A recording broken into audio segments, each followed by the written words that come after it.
Yeah, Madison, Lincoln's history of immigrant and refugee resettlement goes all the way back to 1975, when the city was chosen as a resettlement location for some Vietnamese people.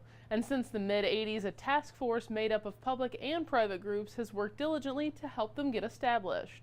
But as one nonprofit in that task force explained to me today, their assistance will continue despite recent immigration actions.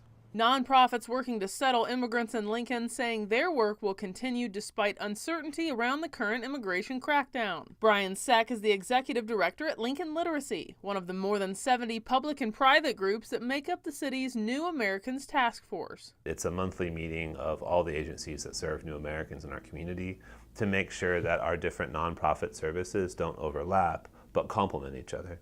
English teacher Jean Baer has spent nearly a decade volunteering at Lincoln Literacy. As ICE raids and fears of deportation swirl nationwide, her class size has shrunk. One student from Venezuela has been here for years, Baer said, married to an American and waiting for her documents in the mail. But until that green card comes, the uncertainty and anxiety are overwhelming. She's afraid to leave the house. A bunch of us went to jazz in June the other day, but she said, I better not. I better just stay here because it's a big open place and something bad could happen to me. Lincoln Literacy's holistic approach to language learning will continue for their students, who represent more than 6 countries. English is freedom, but that's not the end.